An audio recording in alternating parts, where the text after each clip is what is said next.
The Last Harvest.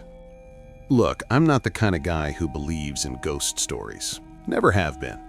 I grew up on a farm in Nebraska, spent most of my adult life working construction, and I've seen enough of the real world to know that the scariest things out there are usually just people being people. But what happened to me last October on the old Hendricks property, I still can't explain it. And honestly, I'm not sure I want to. My name's Jake Morrison. I'm 34 years old, and up until that night, the worst thing I'd ever experienced was watching my dad's farm get auctioned off when I was 19. But this was different. It started when my buddy Tom called me up on a Thursday afternoon. Tom and I went way back. High school football, first beers, all that typical small town stuff. He'd been doing better than me, financially speaking.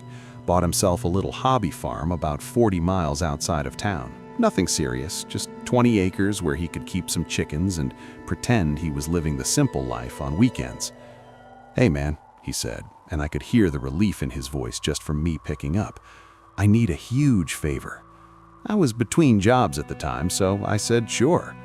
"I need someone to check on the property for a few nights. We're down in Kansas City for Sarah's mom's surgery, and with all the equipment I've got out there, I just need someone to make sure nobody's messing around, you know?" The thing is, Tom's place bordered the old Hendricks farm. Everyone in the county knew about it.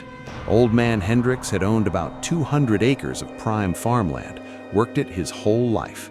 Then, one day back in 1987, he just snapped. Killed his wife, his 2 sons, and then himself. House sat empty for decades. The land got split up and sold off in pieces, but nobody ever wanted the house or the immediate property around it. Too much history, too much bad feeling. Tom's place sat right up against that fence line. "I'll pay you $200 a night just to sleep there and keep an eye on things. 3 nights max. We'll be back Sunday." $600 for sleeping in a house? I'd done worse for less. "Yeah, all right," I told him. "When do you need me?" "Tonight?" I should have heard the desperation in his voice. I should have asked more questions. But $600 is $600. I got to Tom's place around 8 that evening. October in Nebraska means the sun sets early, and by the time I pulled up the long gravel driveway, that deep purple twilight was already settling in.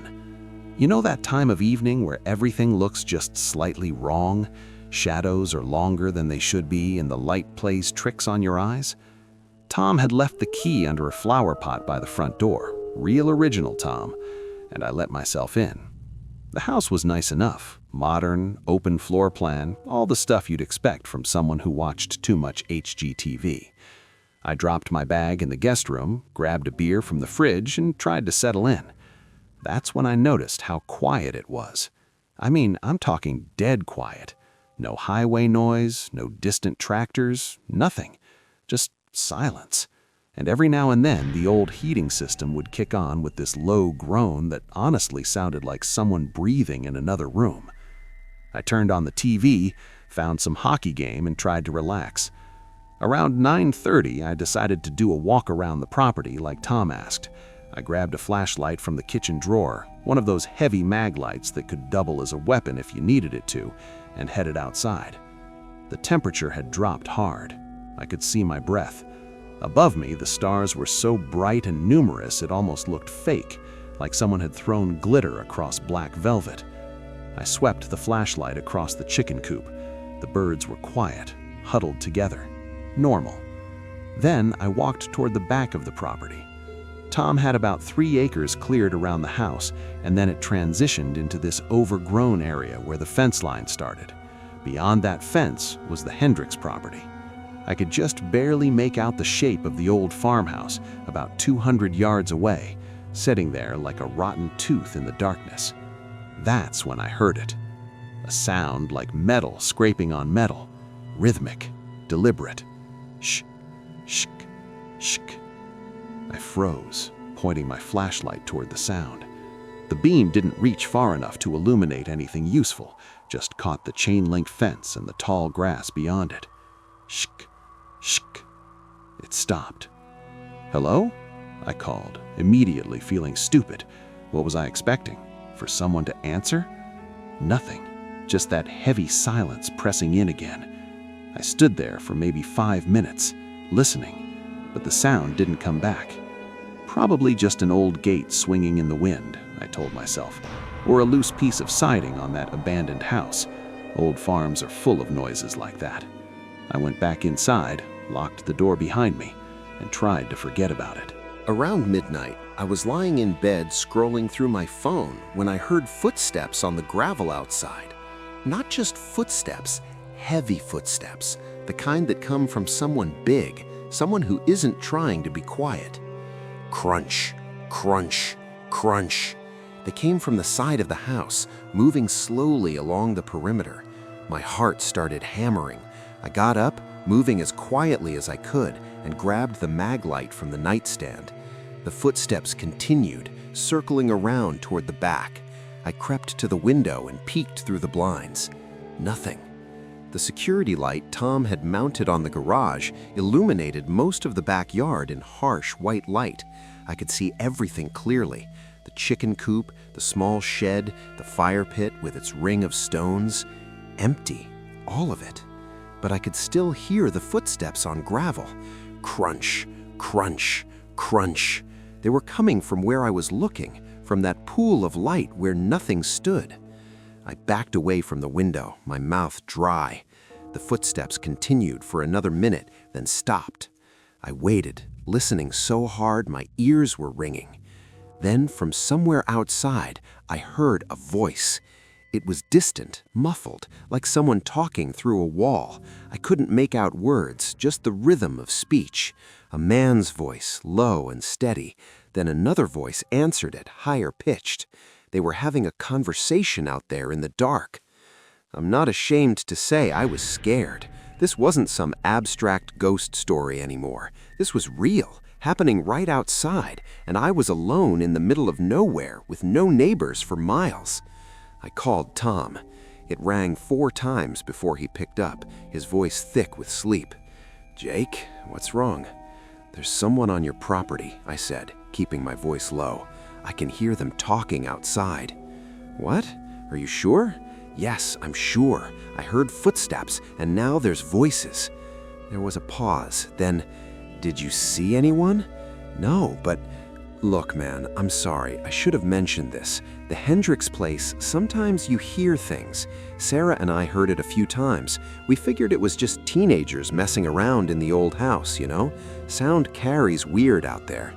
"Tom, I heard footsteps right outside the window."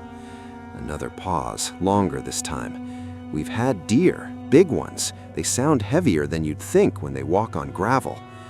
Deer, right. That made sense, didn't it?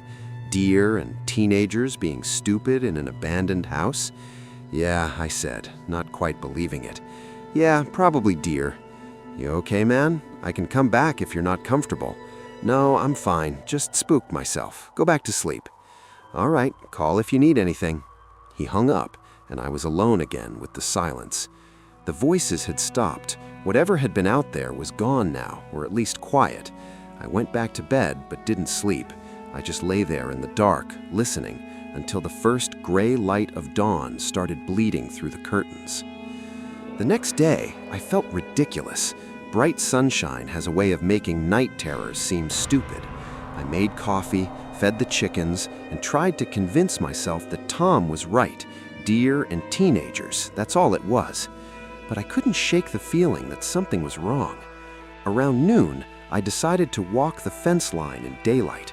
I told myself I was just being thorough, doing the job Tom was paying me for, but really, I needed to see that abandoned house up close. I needed to prove to myself that there was nothing there. I followed the fence for about a quarter mile until I found a spot where the chain link had been cut and peeled back. Someone had made a path through here, and recently too. The grass was trampled down. I squeezed through and started across the overgrown field toward the Hendricks house. Up close, it was worse than I had imagined.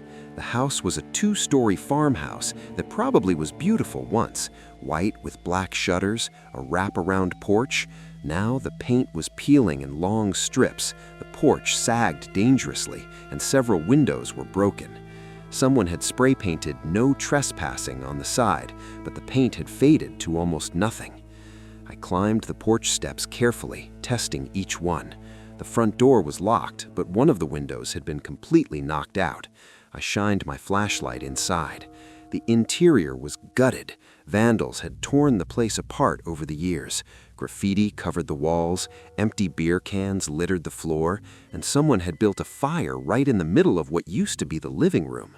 The floorboards were charred black. But here's what got me.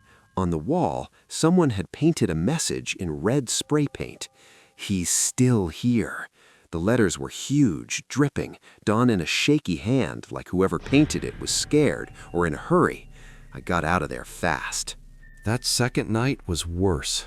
I tried to stay up, figured if I was awake I'd be ready for whatever was coming.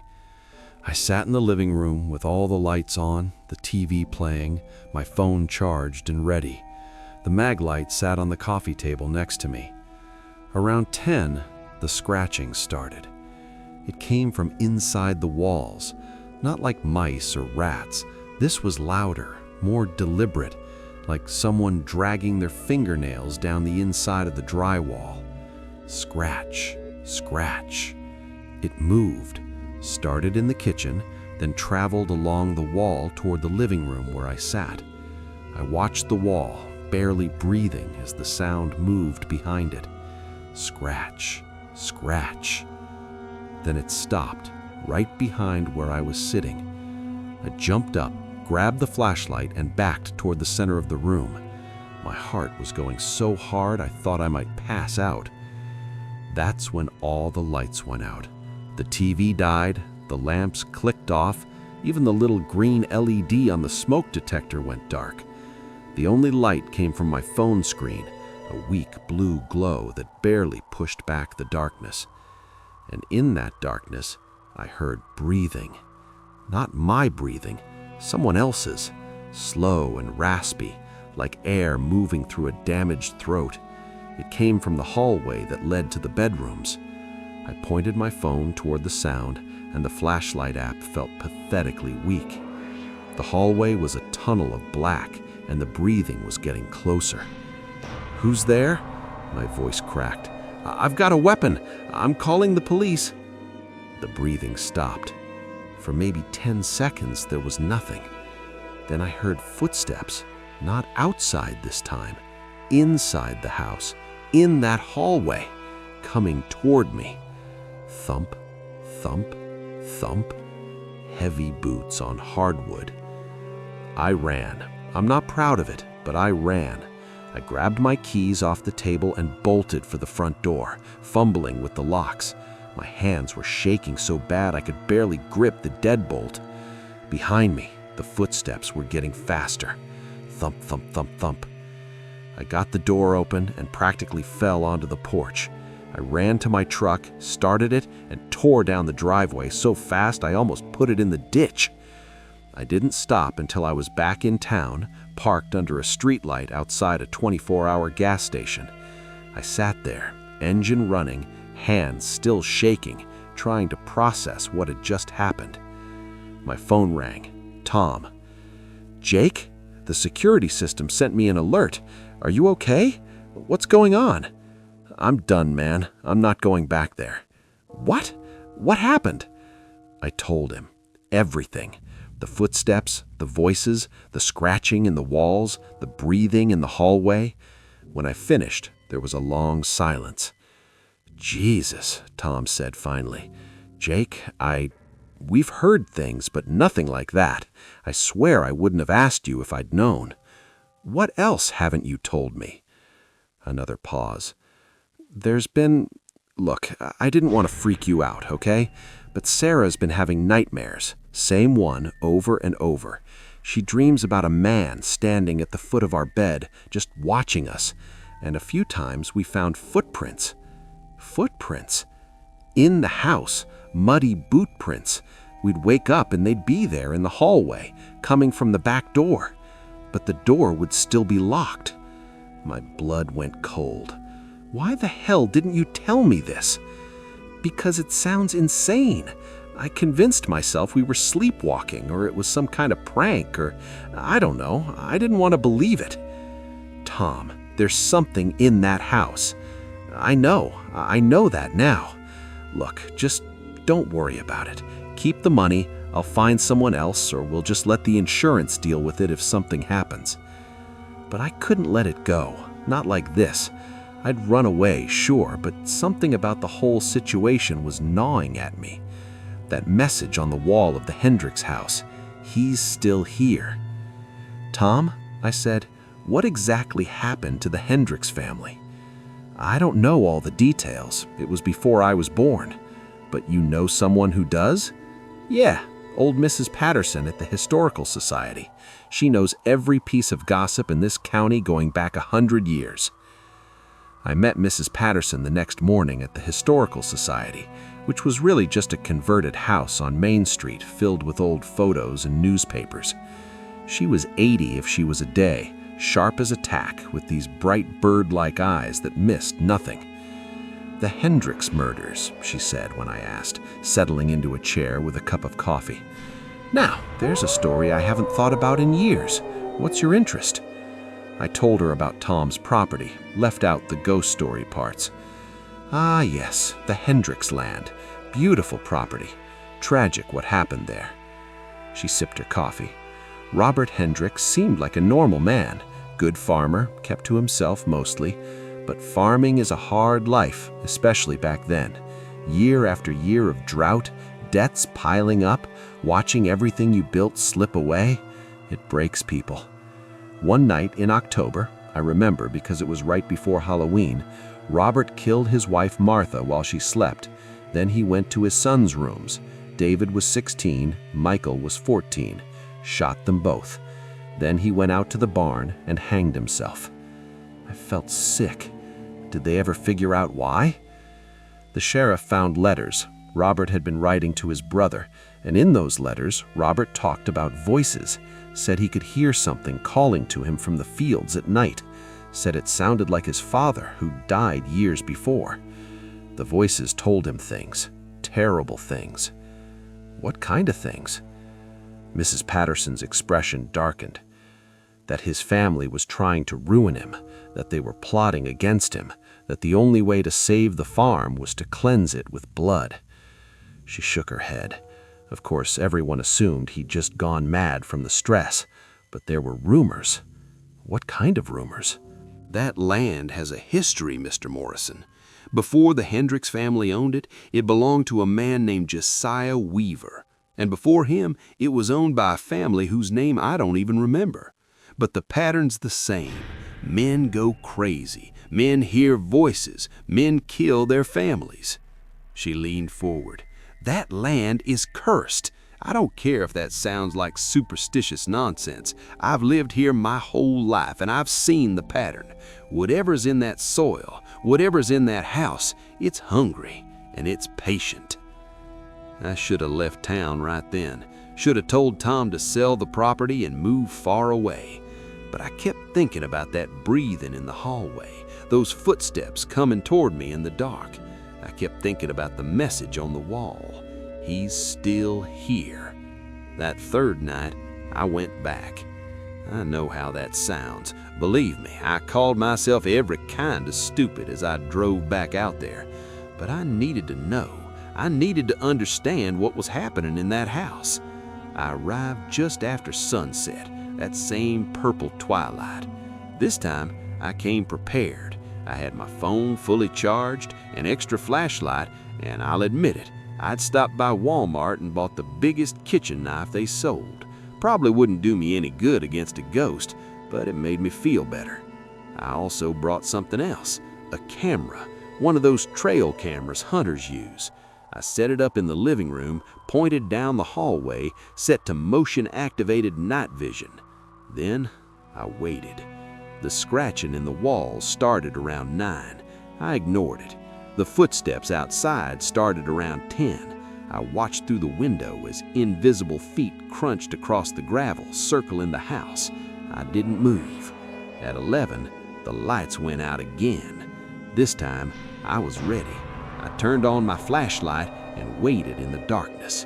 The breathing came right on schedule, that slow, raspy sound from the hallway.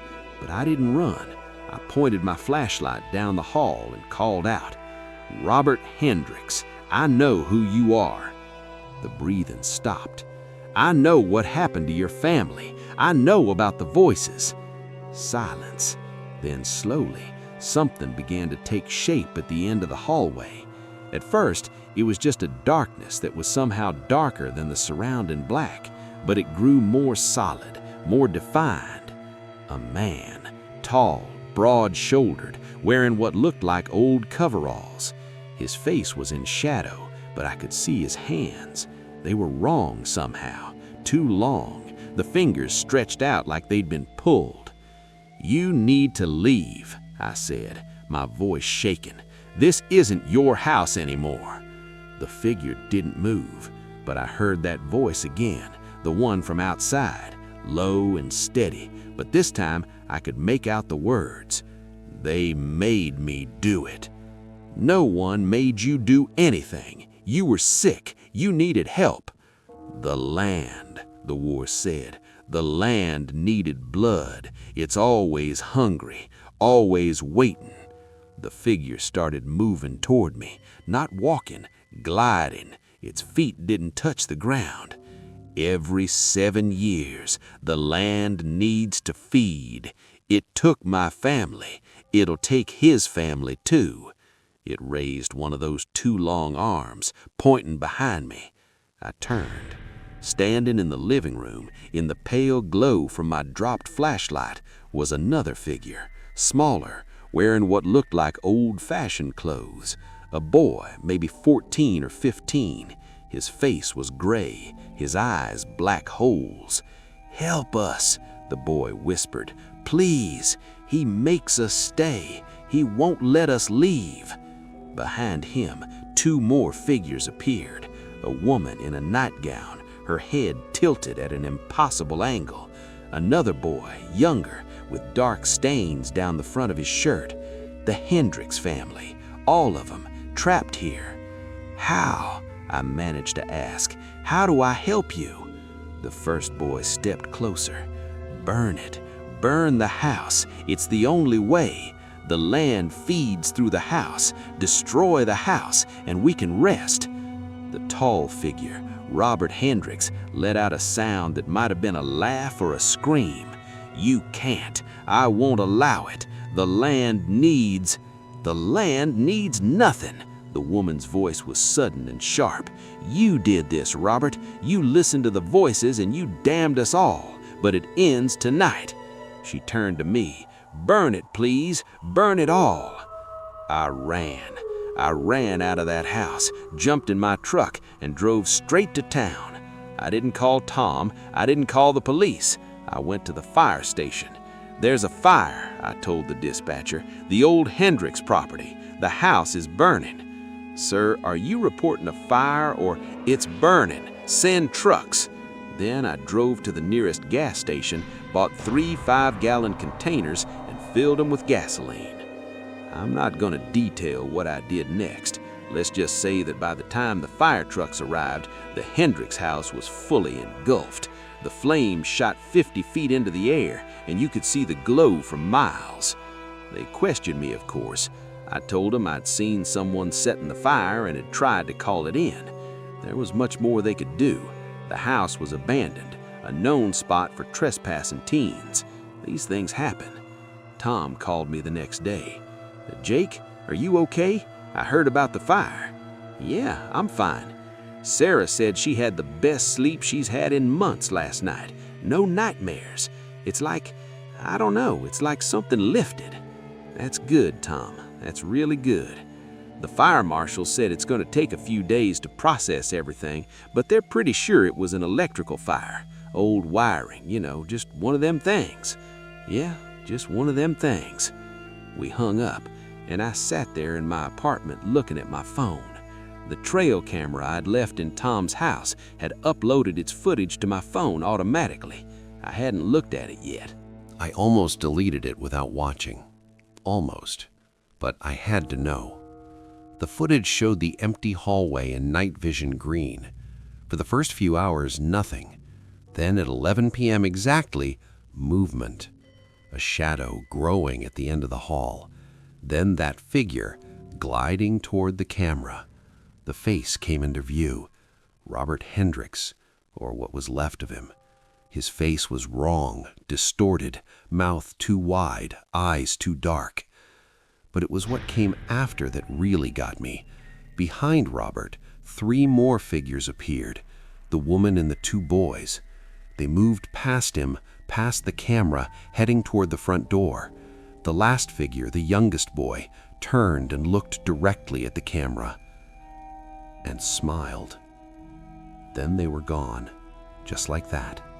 The hallway was empty again. I deleted the footage.